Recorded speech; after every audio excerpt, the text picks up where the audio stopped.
নমস্কার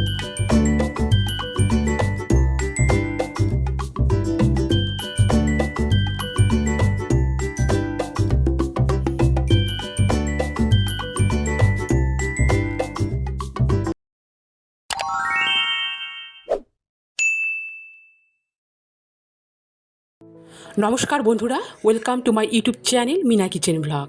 আমি মিনা। তালের এই সিজনে তোমাদের কাছে আমি আর একটা রেসিপি শেয়ার করতে চলে আসলাম। হ্যাঁ বন্ধুরা, এটা হচ্ছে তালের পিঠা, যেটা আমি কলাপাতাতে করেছি। আর এই রেসিপিটা আমার কাছে খুব খুব প্রিয়। আর এই তালের পিঠা খেতেও আমি খুব ভালোবাসি। তো দেখো বন্ধুরা, এই তালের পিঠাটা কতটা সফট, কতটা নরম। তো চলো তোমরা দেখতে থাকো এই তালের পিঠার রেসিপিটা আমি কিভাবে করছি। আর যারা এখনও নতুন বন্ধুরা আমার চ্যানেলকে সাবস্ক্রাইব করোনি, সাবস্ক্রাইব করার অনুরোধ রইল।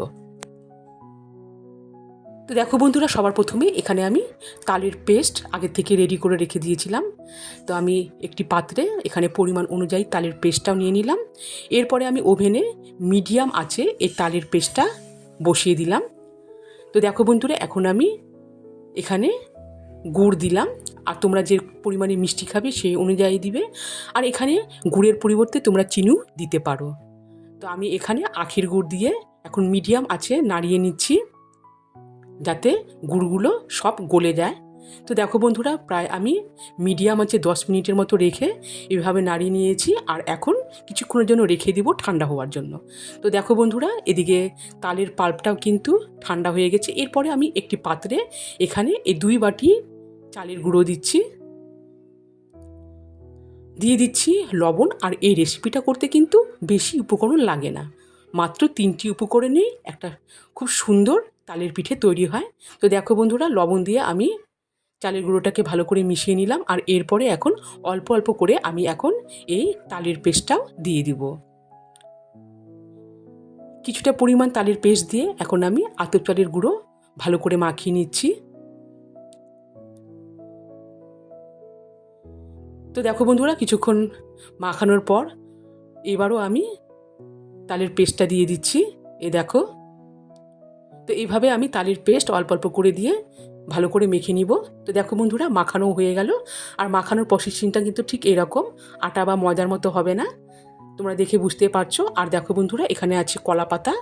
এই কলা পাতাগুলোকে আমি আগের থেকে ভালো করে জল দিয়ে ধুয়ে রেখেছিলাম। এরপরে দেখো বন্ধুরা, এর প্রসেসিংটা আমি কিভাবে করছি। হাতটা ভেজানোই থাকবে, ভেজানো অবস্থায় এভাবে তোমরা যে শেপে করতে পারো, রাউন্ড আকারেও করতে পারো, চৌকোনাও করতে পারো। তো দেখো বন্ধুরা, আমি এইভাবে দিলাম, দিয়ে উপরে আমি আর একটা তালের পাতা দিয়ে এটাকে ভালো করে দাবিয়ে নিব। এই দেখো বন্ধুরা, আর এই পিঠাটা বেশি মোটাও করা যাবে না, বেশি মোটা হলে এটা করতেও বেশি টাইম হবে। তো দেখো বন্ধুরা, আমি এইভাবে করে নিচ্ছি।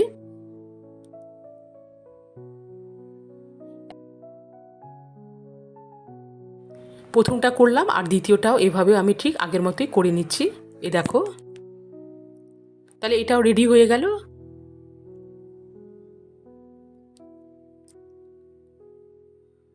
আর এদিকে দেখো বন্ধুরা, ওভেনে আমি একটা রুটি করার তাওয়া বসিয়ে দিয়েছি। তাওয়াটা গরম হয়ে যাওয়ার পর আমি একদম মিডিয়াম আছে এখন এই পিঠাগুলোকে ভেজে নেব। আমি এক পাশটা দিয়ে দিলাম। দেখো বন্ধুরা, আর এই রেসিপিটা করতেও বেশ সময় লাগে, যেহেতু এটা একদম হালকা আছে পিঠাটা তৈরি করতে হয়। তো দেখো বন্ধুরা, তোমরা দেখে বুঝতে পারছো যে নিচেরটা বেশ সেদ্ধ হয়ে গেছে।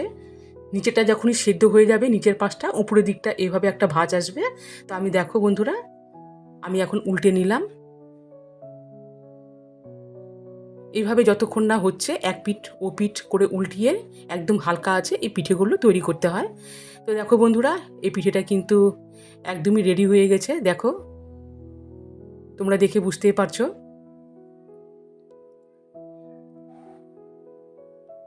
আমি দেখো বন্ধুরা, এই পিঠেটাকে উঠিয়ে নিচ্ছি।